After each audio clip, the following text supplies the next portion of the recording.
Welcome to Brain Roots IAS. आज हम एक बहुत ही क्रिटिकल टॉपिक पढ़ेंगे, इंडियाज स्ट्रेटेजिक पेट्रोलियम रिजर्व्स। इसे आप इंडिया का एक अंडरग्राउंड शील्ड या एक सुरक्षा कवच समझ सकते हैं।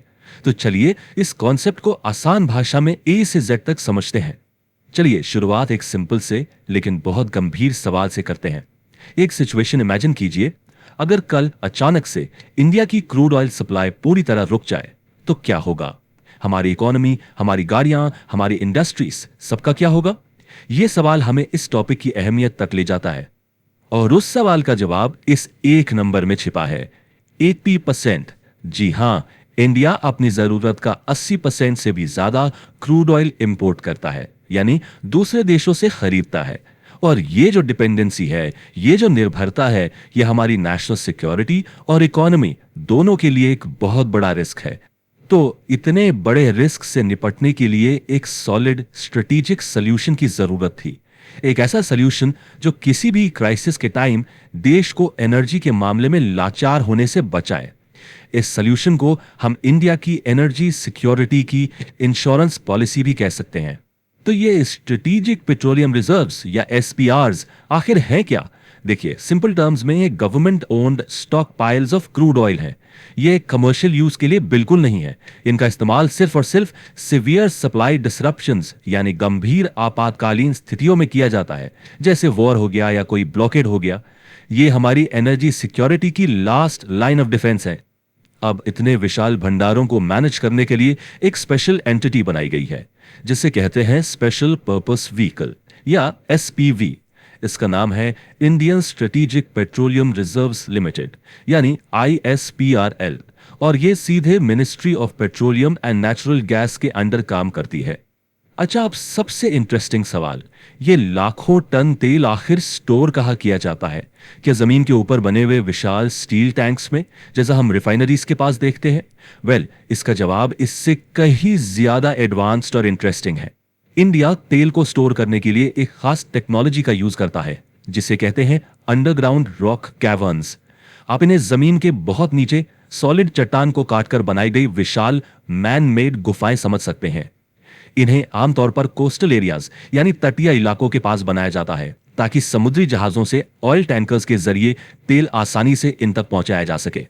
तो सवाल उठता है कि वाई गो अंडरग्राउंड? जमीन के नीचे क्यों? इसके 3 बहुत ही सॉलिड रीजंस हैं। पहला, ये एरियल अटैक्स या किसी भी तरह के बाहरी हमले से पूरी तरह से सिक्योर रहते हैं। दूसरा, जमीन के ऊपर बने टैंक्स के मुकाबले यहां इवेपोरेशन से होने वाला ऑयल लॉस ना के बराबर होता है। और तीसरा, इतने लार्ज स्केल स्टोरेज के लिए ये स्टील टैंक्स बनाने से कहीं ज्यादा कॉस्ट इफेक्टिव यानी सस्ता पड़ता है। तो चलिए अब देखते हैं कि इंडिया में ये अंडरग्राउंड रिजर्व्स कहां पर स्थित हैं।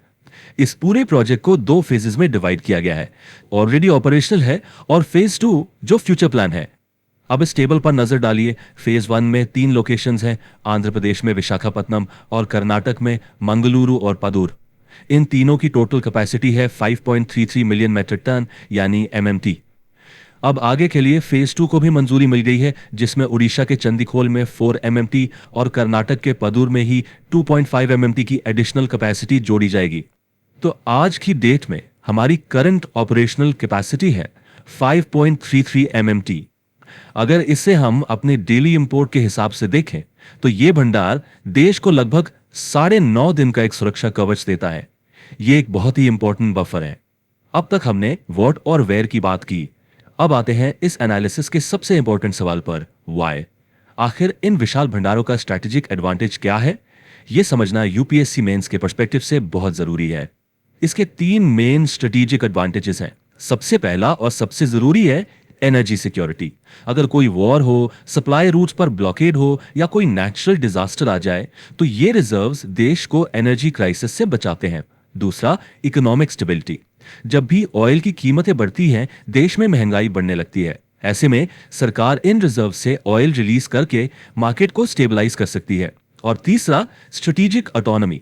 मतलब जब आपके पास इतना बड़ा ऑयल रिजर्व होता है तो आप अपनी फॉरेन पॉलिसी के फैसले बिना किसी इंटरनेशनल प्रेशर के इंडिपेंडेंटली ले सकते हैं।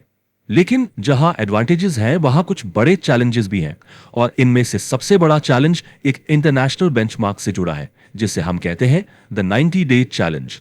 यहाँ देखिए, इंटरनेशनल एनर्जी एजेंसी यानी आईईए रेकमेंड करती है कि हर देश के पास कम से कम 90 दिन के नेट इंपोर्ट के बराबर ऑयल रिजर्व होना चाहिए। और इसके कंपैरिजन में इंडिया के एसपीआरस अभी हमें सिर्फ 9.5 दिन का बफर दे पाते हैं। ये एक बहुत बड़ा गैप है जिसे भरने की जरूरत है। हाँ, ये जरूर है कि अगर हम प्राइवेट ऑयल कंपनीज के स्टॉक्स, जिन्हें कमर्शियल स्टॉक्स कहते हैं, उनको भी जोड़ लें तो ये बफर लगभग 65 दिन और बढ़ जाता है।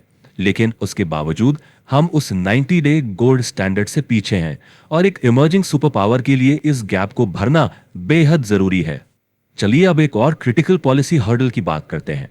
हमने रिजर्व्स तो बना लिए, लेकिन इस सवाल का कोई साफ जवाब नहीं है कि इन रिजर्व से ऑयल रिलीज कब करना है, किन सर्कमस्टांसेस में करना है। यही है रिलीज पॉलिसी की एम्बिग्यूटी यानी अस्पष्टता। क्या इनका इस्तेमाल सिर्फ तब होना चाहिए जब फिजिकल सप्लाई में कोई कट हो, जैसे किसी वॉर के दौरान, या फिर इनका इस्तेमाल प्राइस मैनेजमेंट के लिए भी किया जा सकता है, जैसे जब ऑयल की कीमतों की वजह से देश में इन्फ्लेशन बढ़ रहा हो। इस पर एक transparent rule based trigger mechanism की बहुत सख्त जरूरत है। तो कंक्लूजन ये है कि इंडिया अपने डीप रॉक विजन पर आगे बढ़ रहा है। हमारा गोल सिर्फ एक शॉर्ट टर्म बफर बनाना नहीं, बल्कि लॉन्ग टर्म रेजिलियंस यानी दीर्घकालिक लचीलापन हासिल करना है। इन गुफाओं में जमा ये तेल सिर्फ क्रूड ऑयल नहीं है, ये इंडिया के इकोनॉमिक मोमेंटम की गारंटी है। और अंत में मैं आपके लिए एक सवाल छोड़कर जा रहा हूं। जिस तरह से दुनिया भर में जियोपॉलिटिकल टेंशन्स बढ़ रहे हैं, क्या इंडिया इस रेस में समय रहते अपने एनर्जी टैंक्स को उस 90 डे के टारगेट तक भर पाएगा? ये आने वाले समय की सबसे बड़ी स्ट्रेटेजिक चुनौतियों में से एक होगी। इस विषय पर आपकी क्या विचार हैं, हमें जरूर बताएं। If you found this lecture helpful, like, share and subscribe to the channel.